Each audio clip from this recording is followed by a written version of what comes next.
I want, if you're willing to share some ideas for talking to people who are caught in the evangelical mindset. I have a nephew who is head of a church and thousands of members that he started. And he's of that mindset, and they focus on Trump and stuff. And he refuses to have a conversation even about values, and we spend a whole week and other times together. And I am always open to talking to people, but I find that they are not willing to talk to me about anything. They just shut down completely. Yeah. Justine, let me ask you a question before I try to respond to that. So why do you suppose they are not able or willing? Right. Because it's not coming from within them, and it's they know that I don't know. I'm like, let's just have a conversation, and I really do sincerely want to understand where they're coming from. And I share that, and I imagine a lot of us share. I have been a total failure in this, but I'll tell you. Some ideas. I think it's some ideas that may or may not work, but some ideas that make me feel better about myself, and hopefully open up some doors. I've literally I've lost a lot of friends, friendships that were long-standing, and before the election and then after, I kept trying to engage them in conversation, and some of them got quite heated, and sometimes I was doing the very thing that I accused them of doing, of being too dogmatic. But what I've learned is that for me personally, I have an obligation to speak from my experience. And I made a decision some time ago that I would not be quiet, because that's being complicit. It might be taken also as agreement. And what I try to do is to really listen carefully, to listen first, to draw out of them as clearly as I can where they're coming from and what's at stake for them. That's a good question. What's at stake for you in this conversation or in this political election? What's at stake for you? That's an indirect way to get to values. But before the conversation is over, I would say something like, well, I'd like to tell you where I'm coming from, because I see things quite differently. And I even asked for permission, may I tell you?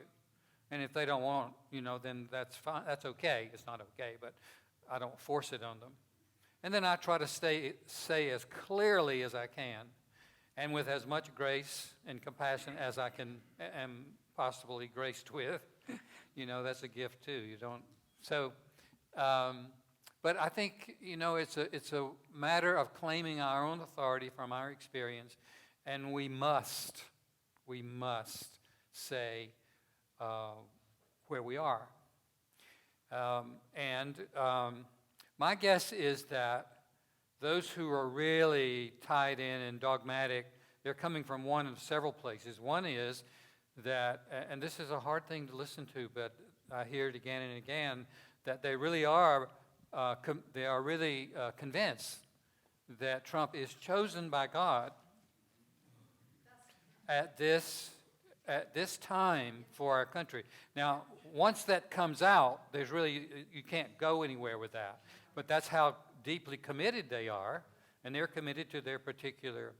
Now, the psychological thing with that is that the more passion we have for some kind of collective, either religion or politics or whatever, the more passion we have generally indicates a lower level of consciousness. it works in reverse. That's the psychological thing, that groups tend to lean toward the lower level of consciousness of its constituency. And the more passion you have with it indicates usually a lower level of consciousness, not of everybody, but generally the group. And that's a hard thing to break through. But that explains why after all of these revelations, people are still committed to Trump, and it helps me also to realize that this is a life and death issue for them. Because if you pull one plank out of that thing, the whole thing collapses. And yeah.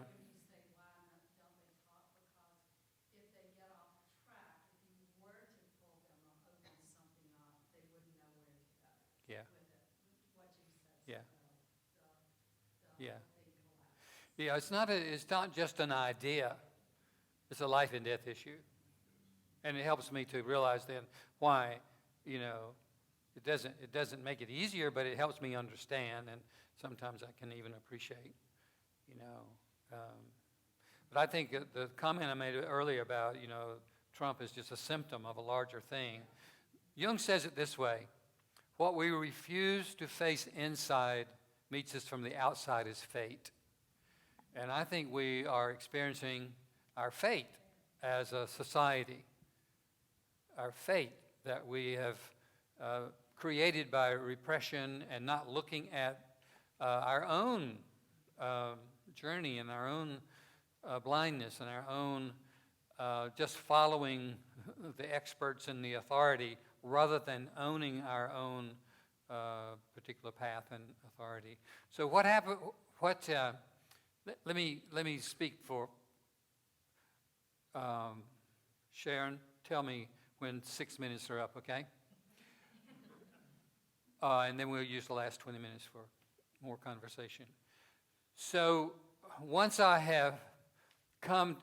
came to the realization that in my own path, that the monotheistic myth had died, and I think people who are still caught in that are in various stages of grief, I began imagining, okay, where do I go from here?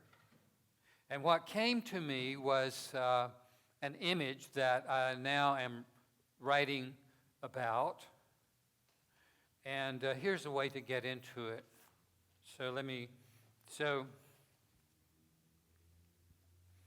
This is in poetic form, so I'm going to read it like a poem. This is kind of the introduction to a follow-up book, which is going to be titled some version of A Mystical Road Less Traveled. A Mystical Road Less Traveled, or Jungian Psychology, A Modern Mystical Path.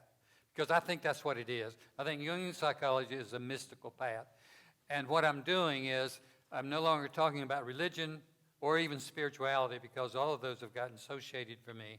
Now I'm rebaptizing the word mystical, and this is the introduction.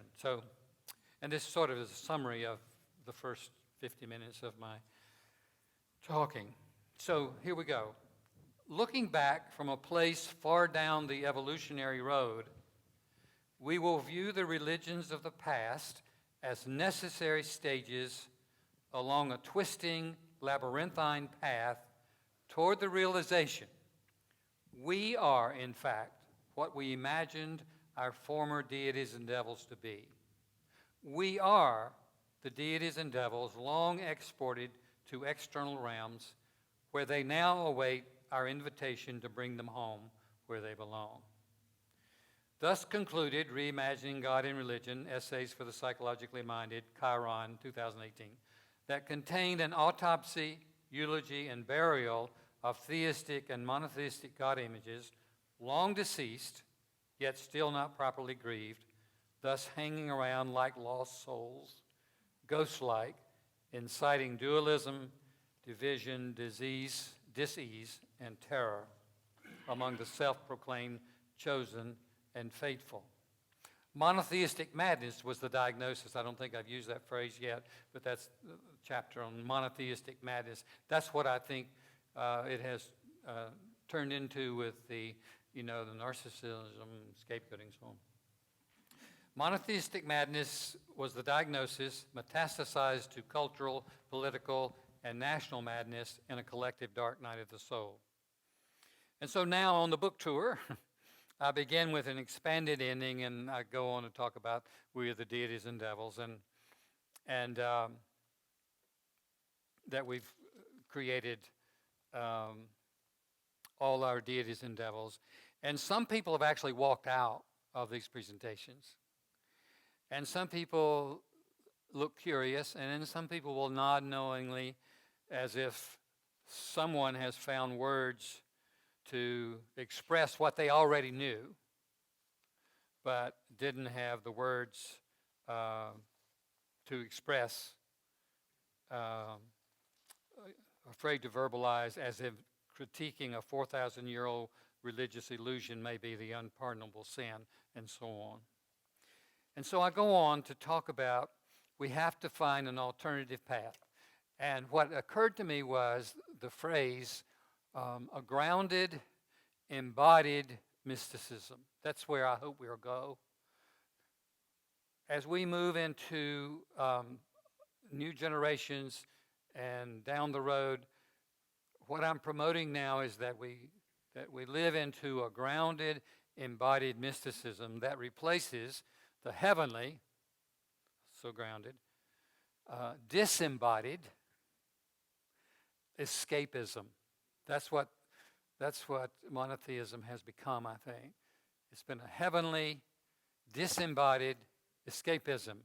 The things that Christianity in particular has done with body, for instance, right from the beginning, making Jesus into less than human, making him into some kind of spiritual being, desexualized, with his mother desexualized as well, making her into a virgin, and then putting her up, on the part of the Trinity in 1952, I believe it was. But the damage that whole notion has had pours out in our therapy sessions all the time. The damage to the psyche and to one's understanding of body and sexuality. And here we are in 2019 in Roman Catholic Church, still, has difficulty allowing marriage and sexuality and forced celibacy and all that business. I mean, it's shameful, understandable, but shameful. We have to get beyond that. So, a grounded, embodied mysticism. And that's where my thinking is going. And I'm recovering the whole notion of mystic. Jung was accused of being a mystic, and when he was accused of being a mystic, his accusers were talking about mysticism that was kind of up in the air and woolly-minded and unrelated. And he could be that sometimes, obviously, because he was such a thinker. But he resisted that notion. But you remember the last interview with John Freeman, when John Freeman asked him about his childhood, and did he go to church? Sure. Well, did you believe in God? Sure. And now, do you believe in God? And Jung pauses. He says, now? I do not believe I know. I know. And that is the mystical moment, and Sharon has told me that my 6 minutes is up. So any questions I have right now, I'm going to try to channel them in talking more about grounded embodied mysticism. It doesn't matter where to ask. I'm teasing. Yes, please. Thank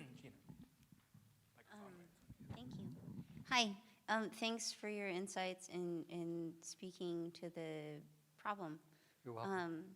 My question is, in burying Christianity, are you also interested in, and I'm very much digging the grounded embodied mysticism, but are we also going to do away with perennialism? With what? Perennialism. Perennial? Perennialism. Tell This me. idea that there is only one static truth. Yes. Or are you open to something like Jorge Ferrer's participatory model, in which there's a sort of co-creative, ever-emerging kind of dance with the mystery and a lot of kind of possibilities and plurality there? It would be the latter. You're used to perennialism. Perennialism it sort of catches me. I mean, I know the perennial tradition, that sort of thing, but the way you used it caught me.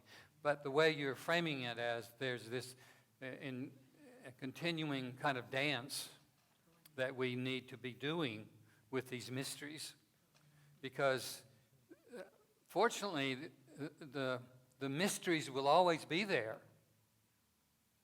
We cannot and we need not solve them. But even that is problematic because we made the mysteries into the mystery. You know, it's bigger than that.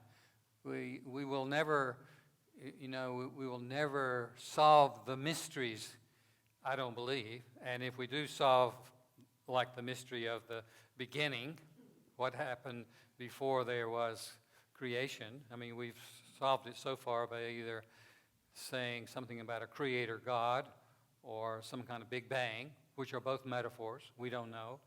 But if that is ever solved, it'll be solved by science and not by interpreting ancient texts, for sure, sacred text.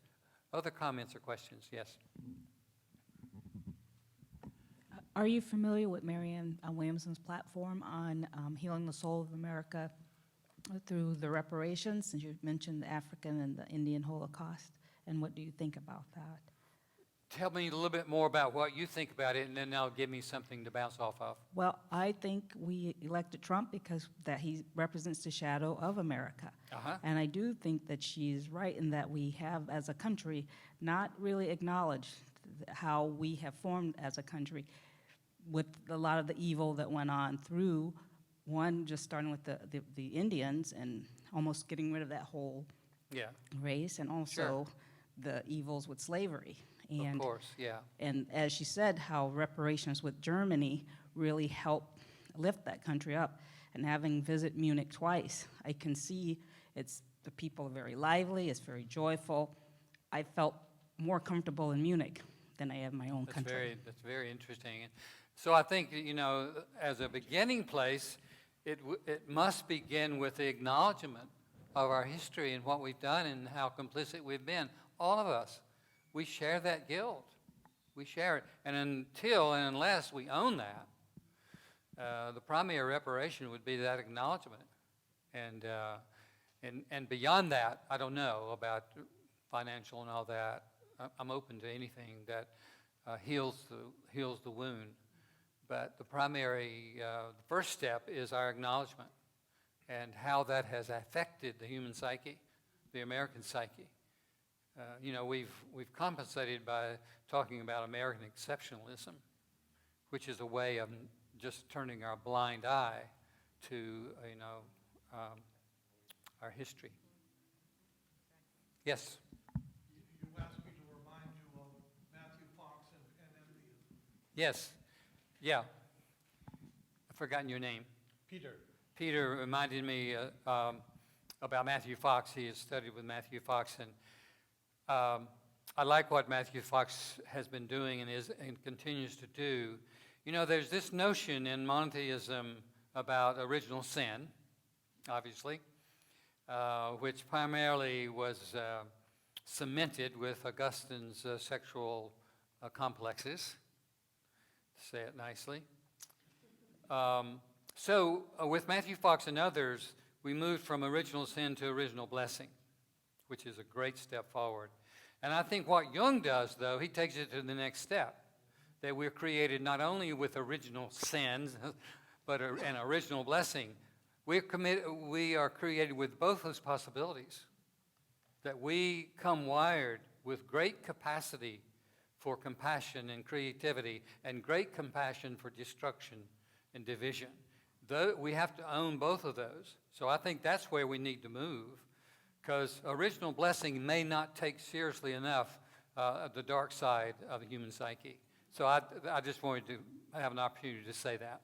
Yes, he does in his later books, and over the 30 years that I've Mm-hmm. I just see him as, and other grounded or mystical theologians as the hope of the church, Yeah. if the church will ever listen. Yeah, yeah. Well, he's a good voice. In fact, I'm online with one of his study groups right now. So he's done a tremendous job. There are a lot of people who are sounding different voices and different healing voices. Richard Rohr is a very popular one. I imagine many of you like him. And Prophet, I read him every day, and I argue with him every day because he's still caught in a theistic notion of God. And I've told him that. And he actually, somebody sent him a copy of this book, and he was kind enough to say that he wished that he had read this before he wrote The Universal Christ. Actually, he had already sent it in to his publisher. And I wrote him and asked him, well, what did he mean by that? But he didn't respond, because I want to know what he heard and how that might, he walks right up to the edge, and he can't quite take that step over, in my humble imagination. Well, that's the way he stays with the good graces of Rome. Well, he needs, I think, to speak his authority and tell the Pope to go whatever. That's my own complex speaking. Yes. Thank you for this. It's Yes. really exciting. So I wanted to say that when I first heard you talk about this, it made me realize how much I still held on to some of these old beliefs or things that I was raised with, and it triggered a more conscious grief for me, and trying to let some of this go. Yeah. Because it's deeply, it's deeply ingrained in It is. the the Western world psyche. And I wonder if you could say more about the grief, maybe some rituals, and also obviously a little more about this beautiful phrase, grounded, embodied mysticism. Yeah. But what kind of rituals do you have in mind to put this to death? Yeah. Or to acknowledge it to death is probably more accurate. Well, I think it begins with, consulting our own experience, first of all, that there's something majorly missing. I think and start there. People who are satisfied, but people for whom the old thing still provides meaning to their life, and if that old myth allows them to live life with passion and compassion, they should never give it up. That's my notion. That's just, if your religious outlook allows you to live life with passion and compassion, then it's working. Don't give it up. I wouldn't dare give it up. But I don't think that's the case, because I think it still remains primarily divisive, our religious perspectives and tribalism. It's divisive. In terms of grief, and when I listen to our culture, I can see the symptoms analytically. I can see that we are grieving, first of all, just shock and denial. And then how prevalent that is. So, and then depression, bargaining. We our whole election system is a bargaining kind of thing. Here we are hoping that our candidate, whoever that may be, will win next time. But that's a kind of bargaining, because that's not going to solve the problem. It'll help, maybe lower the immediate danger, maybe, but the problem is much deeper than that. So we have to get to the heart of our grief, the heart of our depression, and I think it begins with being able to say honestly and out loud that we have been complicit in maintaining this religious delusion that we've had for 4,000 years. It's a delusion. And, we who are steeped in psychology can sort of say that and hear that, but it's a hard thing to take in.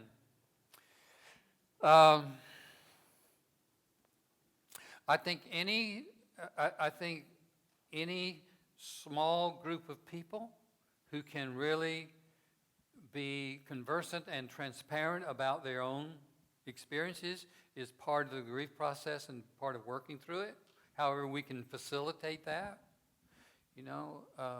however we can make opportunities like this. It's a slow process, and it's going to take a long, long time, of course. Do you have any ideas about your question? I don't mean to turn it around on you, but what might facilitate the grieving process? And I'll ask it to everybody rather than just putting you on the spot, because I don't mean to turn the question around. What's that? Grounded embodiment. Go ahead. Grounded embodiment. Grounded embodied, okay. Yeah. Here's what I mean by grounded embodied mysticism in the short version. First of all, it's the recognition that we are all, first of all, it's the recognition that we are, in fact, rooted in the earth itself. In this psychological model, this is the earth. We are like flowers that come from the earth. So that's the groundedness, the recognition that we are of the earth and that we're all in this thing together. It's all interconnected, interrelated. The whole of life is. And none of us are exempt from that. And that, of course, the lack of understanding that is why we are so hard on our environment right now. So this one practical exercise to facilitate that is something I heard from James Findlay, who was speaking about mysticism, actually. And it's kind of a mantra that he suggested that we adopt, and I have adopted it, and it's really quite profound to adopt it. It's the mantra that as we move through our days and our world, to look at everybody, first of all, with the notion, the mantra, that while I'm not you, neither am I other than you.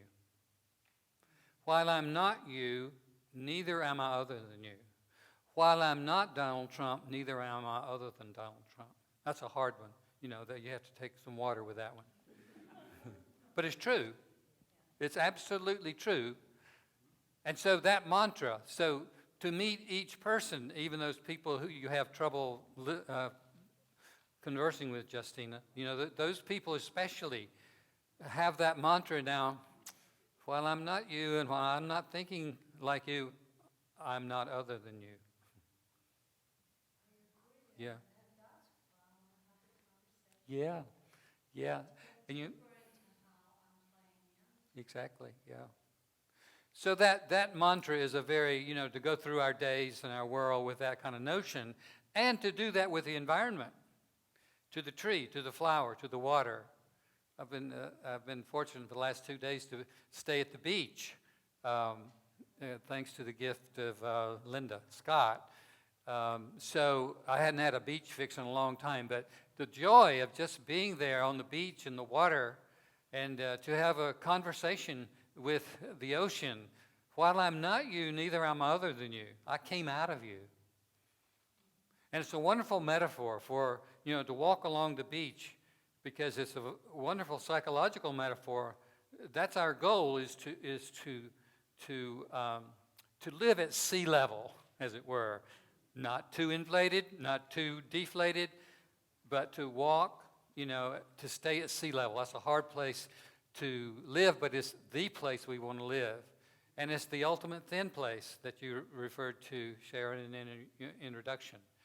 The thin place is where those crossover places where earth meets water and two streams meet and so on. So we, Homo sapiens, are the threshold dwellers. We have this unique gift have one foot in the visible world and one in the invisible. I don't like to talk about inner and outer so much because that gets into geography if you talk about inner life and outer life. But if you talk about visible and invisible, you got the one reality, but you got two parts of that one reality. Part of it's visible and part of it's invisible. The practice would be, okay, we got to have our eyes open if you'll follow me. So we have our eyes open, we're in the outer visible world. Close your eyes. Immediately, we're in the invisible world, what we call inner world, but I don't like that because it's geographical. Visible and invisible, back and forth. And we have the gift to be able to sit, as it were, stand on that threshold between the two, visible and invisible. That's our uniqueness as a species. And therefore, with that uniqueness, I think we are granted to give voice to nature, to be her advocate. That's our uniqueness, and we're not treating her well. And she's mad. She's really mad, and she will get even madder if we don't honor her. And what we do to her is just, yeah. So yes. We have so many things that divert us from paying attention to what you're talking about. To put it in religious terms, we need some kind of liturgy, some kind of format to help us realize these things that you're talking about. Yeah. Do you have any suggestions? Well, I get that question often. It is similar to what Sharon asked me. The best that I can do right now are not the collective rituals, but the individual rituals of what I'm just naming. Use the mantra, take responsibility for what we know, find ways to express that, to claim our own authority. I think what's going to happen is eventually we might be able to create larger rituals, and the danger will be once you do that, it becomes collective again and becomes a distraction. So I really do believe that the best thing we can do and we can offer is to be as conscious as we can as individuals. That's our best contribution to the collective. It's the metaphor of, our task is to create as much consciousness as we possibly can in this short time span and lay our grain of consciousness on the sands, on the scales of humanity's soul. And it will tip.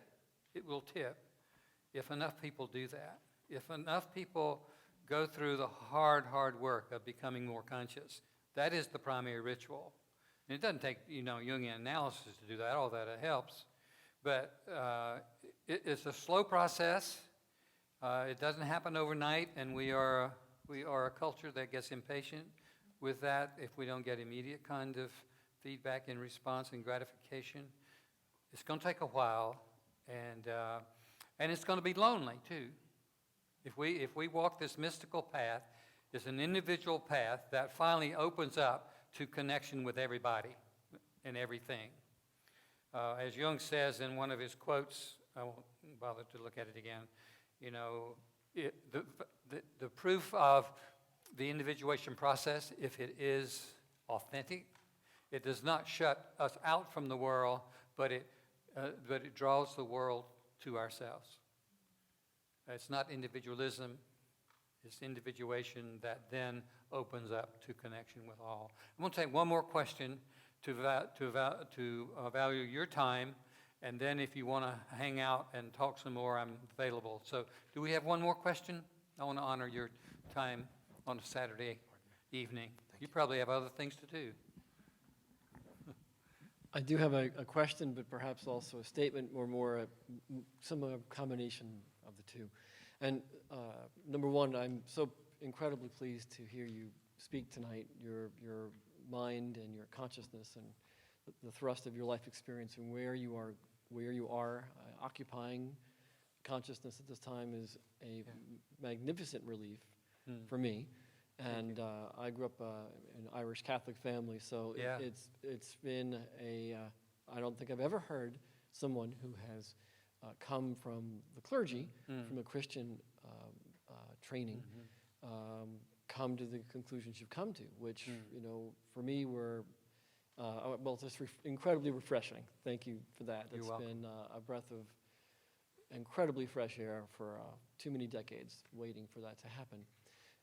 Led me to other paths, other interests. And so I want to add, I think for me, the Judeo-Christian model has this idea that nature is other than God, or other than spirit, or we even hear ideas of it here for us to use, or Sure. references to the Bible here for us to use. Sure. Even your idea that we are blessed, that we have the ability to be mindful Yes. in the external, and also mindful, closing our eyes in the internal, and that we're unique in that way. However, are we unique in that way? That's another separation we make of creation from ourselves. When we separate ourselves again, when we, and I'm not suggesting that you're separating No, yourself. it's an but astute observation. It's an easy, Yeah. it's an easy stumbling block Exactly. to separate. Everything we've heard, Yeah. everything science teaches us, quantum Right. physics and other outreaching portions of that, Right. show that, in fact, other species think and feel. In fact, I joke when I share with people and teach and so forth that science just 3 or 4 years ago finally affirmed that animals have emotions. And that Exactly. was literal scientifically published data, Yeah. which any school child can tell you with their pet dog, cat, or fish. Right. Creatures, of course, are conscious. Yeah. And so, again, my idea is this idea of the separation. Coming out of the Piscean age, which is symbolized by the morphemata Right. of the two fish. One fish swimming heavenly, and one fish swimming down or Beautiful. under the bank to hide. Yeah. And so, again, it's monotheistic religious ideas, but Yeah. it's really dualism. And the It is. dualism has been the devil in the And details. you're correcting me in my own dualism in that way, and I agree wholeheartedly with what you're saying. I think a way to say it is that there are different kinds of consciousness. I think all things have consciousness. I know my dog has a lot of consciousness. And Jung would say that, our pets, our animals, not just pets, our animals are more pious than we because they live out who they are, and we have a choice about it. We can choose to go with it or not, and that's both our blessing and our curse. But the fact that all things have some kind of consciousness, I think that's a valid perspective. And if we live as if that's true, then I think we'll make it. But it's a very astute observation and question. Thank you for all of that. Okay, we need to stop to honor your time and your commitment. And once again, thank you so much. Thank you. Yes. Everyone please give a round of applause thanking Dr. Wright.